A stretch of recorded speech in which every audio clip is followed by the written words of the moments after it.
আব্দুল্লাহ ইবনে উমর রাদিয়াল্লাহু তাআলা আনহু হতে বর্ণিত, তিনি বলেন তার পিতা উমর ইবনুল খাত্তাব রাদিয়াল্লাহু তাআলা আনহু একদল সাহাবী সহ রাসূলুল্লাহ সাল্লাল্লাহু আলাইহি ওয়াসাল্লামের সঙ্গে ইবনু সাইয়াদের নিকট গমন করেন। তারা সেখানে গিয়ে তাকে বানু মাগালাহের দুর্গের পাশে বালকদের খেলায় মগ্ন পেলেন। তখন সে বালেগ হবার নিকটবর্তী বয়সে পৌঁছেছে। সে নবী সাল্লাল্লাহু আলাইহি ওয়াসাল্লামের আগমন টের পেল না যতক্ষণ না রাসূলুল্লাহ সাল্লাল্লাহু আলাইহি ওয়াসাল্লাম তার হাত দিয়ে তার পিঠে মারলেন। অর্থাৎ দৃষ্টি আকর্ষণের জন্য আমরা যেভাবে পেছন থেকে কারো পিঠে আঘাত করে থাকি। তারপর তিনি সাল্লাল্লাহু আলাইহি ওয়াসাল্লাম বললেন, তুমি কি সাক্ষ্য দাও যে আমি আল্লাহর রাসূল? তখন সে নবী সাল্লাল্লাহু আলাইহি ওয়াসাল্লামের দিকে তাকিয়ে বলল, আমি সাক্ষ্য দিচ্ছি যে আপনি উম্মি সম্প্রদায়ের রাসূল, অর্থাৎ আপনি শুধু আরবদের রাসূল, যাদের কাছে পূর্বে কোনো কিতাব অবতীর্ণ হয়নি। এরপর ইবনু সাইয়াদ বলল, আপনি কি সাক্ষ্য দিচ্ছেন যে আমি আল্লাহর রাসূল? রাসূলুল্লাহ সাল্লাল্লাহু আলাইহি ওয়াসাল্লাম তাকে ধাক্কা মেরে বললেন, আমি আল্লাহ ও তার রাসূলদের উপর ঈমান রাখি, অর্থাৎ আমি আমার পূর্বে সত্য রাসূলদের উপর ঈমান রাখি। তারপর আবার তিনি ইবনু সাইয়াদকে জিজ্ঞেস করলেন, তুমি কি দেখতে পাও? সে বলল, আমার নিকট সত্যবাদী ও মিথ্যাচারী উভয়ই আসেন। রাসূলুল্লাহ সাল্লাল্লাহু আলাইহি ওয়াসাল্লাম বললেন, বিষয়টি তোমার উপর এলোমেলো করে দেয়া হয়েছে। এরপর নবী সাল্লাল্লাহু আলাইহি ওয়াসাল্লাম তাকে বললেন, আমি তোমার পরীক্ষার জন্য কিছু গোপন রাখছি। সে বলল, তা দুঃখ, অর্থাৎ তা ধোয়া। তখন তিনি সাল্লাল্লাহু আলাইহি ওয়াসাল্লাম বললেন, দূর হও, তুমি কখনো তোমার ভাগ্যকে অতিক্রম করতে পারবে না। উমর রাদিয়াল্লাহু তাআলা আনহু বললেন, হে আল্লাহর রাসূল, আপনি কি তার ব্যাপারে আমাকে অনুমতি দেন যে আমি তার গর্দান কেটে দেই? তখন রাসূল সাল্লাল্লাহু আলাইহি ওয়াসাল্লাম বললেন, ও যদি সেই দাজ্জালি হয় তাহলে তার উপর তোমাকে ক্ষমতা দেয়া হবে না, আর এ যদি সে না হয়ে থাকে তবে তাকে হত্যা করা তোমার জন্য ভালো হবে না। সহিহ বুখারী হাদিস নং 6173। অন্য আরেকটি রাওয়াতে বলা হচ্ছে, আব্দুল্লাহ ইবনে উমর রাদিয়াল্লাহু তাআলা আনহু হতে বর্ণিত, তিনি বলেন, নবী সাল্লাল্লাহু আলাইহি ওয়াসাল্লাম ইবনু সাইয়াদকে বললেন, আমি একটি কথা তোমার জন্য গোপন রেখেছি। সে বলল, তা হচ্ছে কল্পনার ধোঁয়া মাত্র। নবী সাল্লাল্লাহু আলাইহি ওয়াসাল্লাম বললেন, দূর হও, তুমি তো তোমার তাকদীরকে কখনো অতিক্রম করতে পারবে না। তখন উমর রাদিয়াল্লাহু তাআলা আনহু বললেন, আমাকে অনুমতি দিন আমি তার গর্দান উড়িয়ে দেই। তিনি সাল্লাল্লাহু আলাইহি ওয়াসাল্লাম বললেন, ছাড়ো একে, এ যদি সেই হয় তবে তুমি তাকে হত্যা করতে সক্ষম হবে না, আর যদি সে দাজ্জাল না হয় তবে তাকে হত্যা করায় তোমার কোনো কল্যাণ নেই। সহিহ বুখারী 6618। সালিম বলেন, আমি আব্দুল্লাহ ইবনে উমর রাদিয়াল্লাহু তাআলা আনহুকে বলতে শুনেছি যে একদিন রাসূল সাল্লাল্লাহু আলাইহি ওয়াসাল্লাম এবং উবাই ইবনু কাব সেই খেজুর বাগানের দিকে রওনা হলেন যেখানে ইবনু সাইয়াদ ছিল। অবশেষে যখন রাসূল সাল্লাল্লাহু আলাইহি ওয়াসাল্লাম বাগানে প্রবেশ করলেন তখন তিনি খেজুরের গাছের আড়ালে চলতে লাগলেন। তার উদ্দেশ্য ছিল যে ইবনু সাইয়াদ তাকে দেখার আগেই যেন তিনি তার কিছু কথাবার্তা শুনে নিতে পারেন। এ সময় ইবনু সাইয়াদ তার বিছানায় একখানা চাদর গায়ে দিয়ে শুয়েছিল, আর তার চাদরের মধ্য হতে বিড়বিড় শব্দ শোনা যাচ্ছিল। ইতিমধ্যে ইবনু সাইয়াদের মা নবী সাল্লাল্লাহু আলাইহি ওয়াসাল্লামকে দেখল যে তিনি খেজুরের গাছের আড়ালে লুকিয়ে লুকিয়ে আসছেন। তখন ইবনু সাইয়াদের মা তাকে ডেকে বলল, ওহে সাফ। এটা ছিল ইবনু সাইয়াদের ডাক নাম। ওহে সাফ, এই যে মুহাম্মদ। তখন ইবনু সাইয়াদ চুপ হয়ে গেল। তখন রাসূলুল্লাহ সাল্লাল্লাহু আলাইহি ওয়াসাল্লাম বললেন, যদি তার মা তাকে সতর্ক না করত তবে তার ব্যাপার প্রকাশ পেয়ে যেত।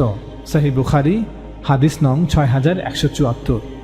মুহাম্মদ ইবনু মুনকাদির হতে বর্ণিত, তিনি বলেন, আমি জাবির ইবনু আব্দুল্লাহ রাদিয়াল্লাহু তাআলা আনহুকে আল্লাহর কসম খেয়ে বলতে শুনেছি যে ইবনু সাইয়াদ একটা দাজ্জাল। আমি তাকে জিজ্ঞেস করলাম, আল্লাহর শপথ করে বলছেন? তিনি উত্তরে বললেন, আমি উমর রাদিয়াল্লাহু তাআলা আনহুকে নবী সাল্লাল্লাহু আলাইহি ওয়াসাল্লামের নিকট শপথ করে এ কথা বলতে শুনেছি। তখন নবী সাল্লাল্লাহু আলাইহি ওয়াসাল্লাম এ কথা অস্বীকার করেননি। সহিহ বুখারী 7355। এই হাদিস মোতাবেক আল্লাহ রাসূল সাল্লাল্লাহু আলাইহি ওয়াসাল্লাম উমর রাদিয়াল্লাহু তাআলা আনহুর শপথকে সত্যায়িত করেছেন যে ইবনু সাইয়াদ একজন দাজ্জাল। ইবনু সাইয়াদ সম্পর্কে এই হাদিসগুলো সহিহ মুসলিমেও বর্ণনা করা হয়েছে, যেমন হাদিস নং 7234, 35, 36, 37, 7243, 44, 45, 47 এবং 48। স্রোতের বিপরীতে গিয়ে ইসলামিক গবেষণামূলক কন্টেন্ট তৈরি করতে এবং প্রকৃত ইসলামকে সকল মানুষের সামনে তুলে ধরতে সময় এবং সম্পদ উভয়েরই প্রয়োজন। আমাদের বিলিভার বাংলা চ্যানেলকে সাপোর্ট করুন, যাতে আমরা এই চ্যানেলের জন্য আরও বেশি কাজ করতে পারি। আমাদের সফলতার জন্য দোয়া করুন, আমাদের চ্যানেলকে সাবস্ক্রাইব করুন এবং ভিডিওগুলো অন্যের সাথে শেয়ার করে আমাদের সঙ্গেই থাকুন।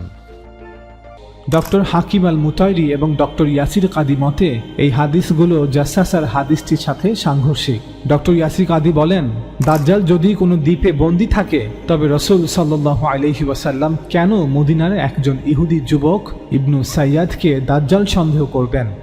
যদিও আমরা ডক্টর হাকিম আল মুতাইরি এবং ডক্টর ইয়াসির কাদির সাথে এ ব্যাপারে একমত যে ইবনু সাইয়াদের হাদিসগুলো জাসাসার হাদিসগুলোর সাথে সাংঘর্ষিক, তবে আমাদের মতে জাসাসার হাদিসগুলোর ন্যায় ইবনু সাইয়াদের হাদিসগুলোও সমস্যাযুক্ত। যদি এটা সত্য হয়ে থাকে যে আল্লাহ তাআলা কর্তৃক ওহীপ্রাপ্ত হয়ে আল্লাহ রাসূল সাল্লাল্লাহু আলাইহি ওয়াসাল্লাম বলেছেন যে দাজ্জালের আগমন কিয়ামতের পূর্বে ঘটবে এবং ঈসা আলাইহিস সালামের হাতে দাজ্জাল নিহত হবে, তবে আমার কাছে এটা কোনোভাবেই বোধগম্য নয় যে আল্লাহ রাসূল সাল্লাল্লাহু আলাইহি ওয়াসাল্লাম কেন ইবনে সাইয়াদকে মাসিহুদ দাজ্জাল সন্দেহ করবেন। এই হাদিসগুলো অবশ্যই সমস্যাযুক্ত, যদিও এই হাদিসগুলো সহিহ বুখারী এবং মুসলিমে বর্ণিত হয়েছে। তাছাড়া সহিহ মুসলিমে বর্ণিত কিছু হাদিসে ইবনু সাইয়াদ নিজেই দাবি করছে যে সে দাজ্জাল নয়।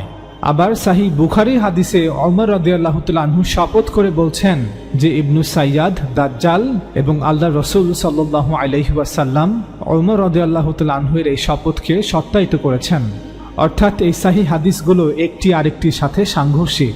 চলুন আমরা এবার সহিহ মুসলিম হতে সেই হাদিসগুলো দেখে নেই যেখানে ইবনু সাইয়াদ নিজেই দাবি করেছে যে সে দাজ্জাল নয়।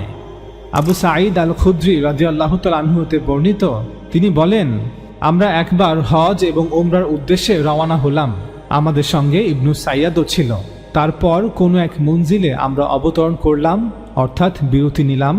লোকেরা এদিক সেদিক ছড়িয়ে পড়ল। আমি এবং ইবনু সাইয়াদ একটি স্থানে বিশ্রাম নিচ্ছিলাম। লোকেরা ইবনু সাইয়াদের ব্যাপারে যে কথাগুলো কানাকানি করত, এ কারণে আমি ইবনু সাইয়াদের ব্যাপারে অত্যাধিক ভীত ও ঘাবড়িয়ে গিয়েছিলাম। তিনি বলেন, ইবনু সাইয়াদ তার দ্রব্য সামগ্রী আমার সাথে এনে রাখল। আমি বললাম, গরম খুব বেশি মনে হচ্ছে, তুমি যদি ওই দ্রব্য সামগ্রী ওই গাছের নিচে রাখতে তবে ভালো হতো। এই কথা শুনে সে তাই করল। তারপর আমাদের জন্য কতগুলো বকরি নিয়ে আসা হলো।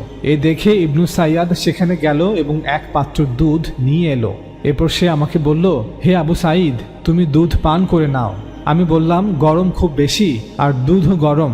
আবু সাঈদ আল খুদরি রাদিয়াল্লাহু তাআলা আনহু বলেন, তার হাতে দুধ পান করা বা তার হাত থেকে দুধ গ্রহণ করা আমি পছন্দ করিনি।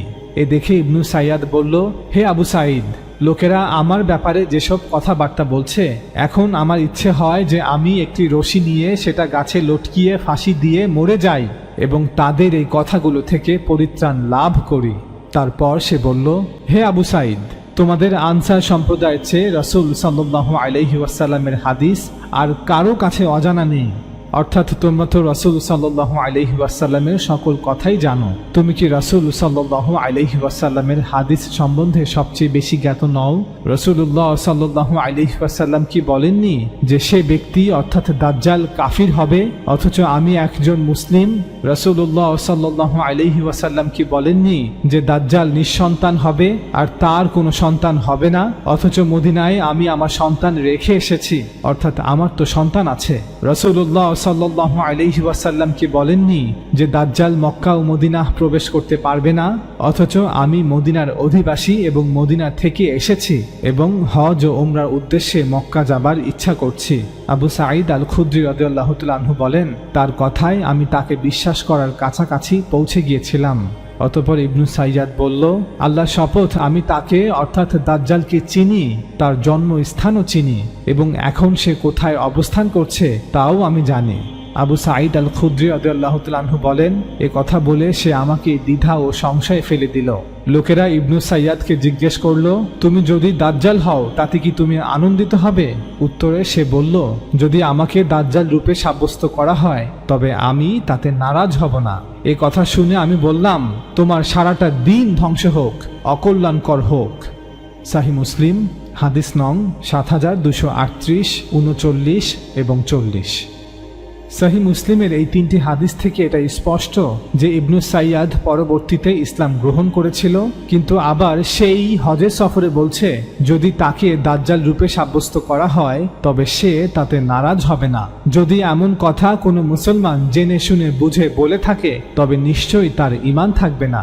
তাহলে কেন তাকে মুরতাদ ঘোষণা করা হয়নি? সেখানে শত শত সাহাবা এবং তাবিরা মওজুদ ছিলেন। কেন তার বিরুদ্ধে কোনো ব্যবস্থা গ্রহণ করা হয়নি? আসলে এই হাদিসগুলোর একটি অংশ আরেকটি অংশের সাথে সাংঘর্ষিক। এই হাদিসগুলোর উপর ভরসা করে নিশ্চিতভাবে কিছু দাবি করা মোটেও উপযুক্ত হবে বলে আমি মনে করছি না। এই সবগুলো হাদিসই সমস্যাযুক্ত। এই হাদিসগুলোতে ইবনে সাইয়াদ আল্লাহর শপথ করে বলছে সে দাজ্জালকে চিনে, তার জন্মস্থানও চিনে এবং এখন সে কোথায় অবস্থান করছে তাও সে জানে। ইবনু সাইয়াদের এই দাবির প্রেক্ষিতে আমরা নিশ্চিতভাবেই বলতে পারি যে সে মিথ্যা বলছে, কারণ দাজ্জাল 1500 বছর পূর্বে পৃথিবীতে কোথাও অবস্থান করছিল না। যে দাজ্জাল 1000 বছর পর জন্মগ্রহণ করবে তার সম্পর্কে ইবনু সাইয়াদের নিশ্চিত জ্ঞান থাকা বা দাজ্জাল পৃথিবীতে অবস্থান করছে এমন দাবি করা একটি মিথ্যা বানোয়াট কল্পনাপ্রসূত কথা ছাড়া আর কিছুই নয়। চলুন আমরা এবার পূর্বের আলোচনায় ফিরে যাই। আল্লাহ রাসূল সাল্লাল্লাহু আলাইহি ওয়াসাল্লাম কি সত্যি ইবনে সাইয়াদকে মাসিহুদ দাজ্জাল সন্দেহ করেছিলেন? আমাদের সকলের মনে রাখা উচিত যে রাসূল সাল্লাল্লাহু আলাইহি ওয়াসাল্লাম আপনার আমার মতো কোনো সাধারণ ব্যক্তি নন।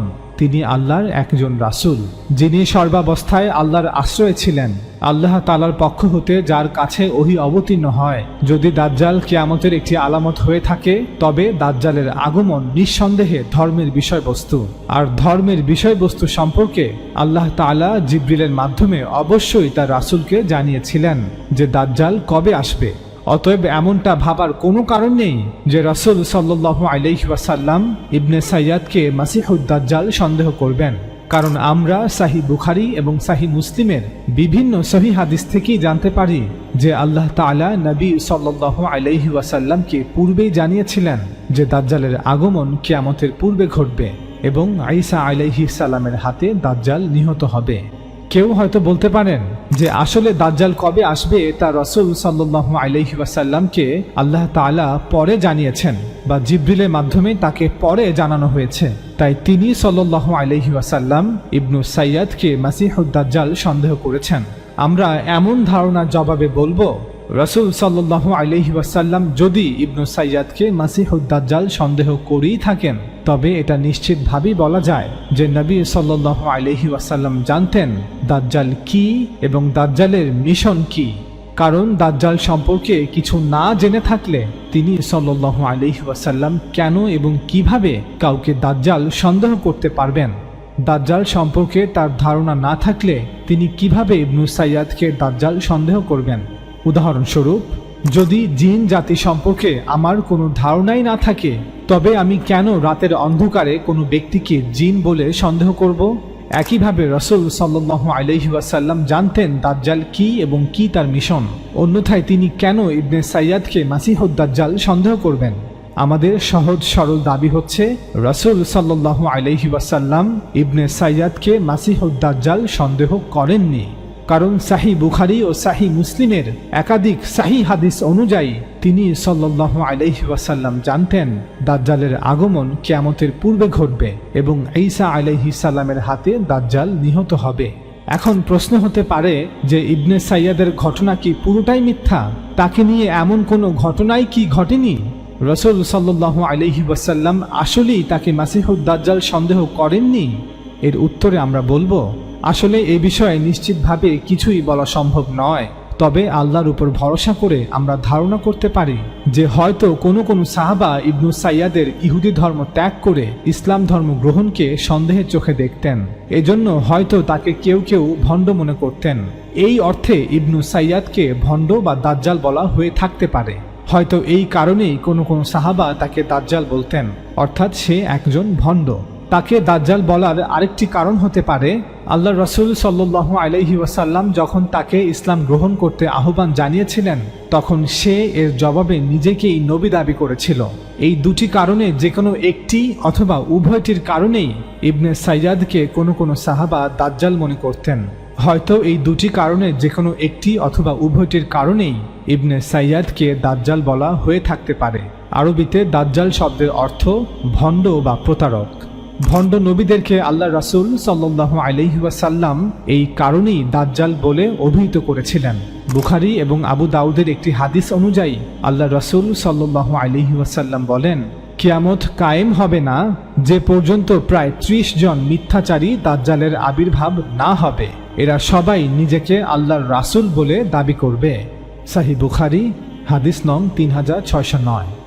অবিলম্বে আমার উম্মতের মধ্যে ৩০ জন মিথ্যাবাদীর আবির্ভাব ঘটবে। তাদের প্রত্যেকেই নিজেকে নবী বলে দাবি করবে, অথচ আমি সর্বশেষ নবী এবং আমার পরে আর কোনো নবী আসবে না।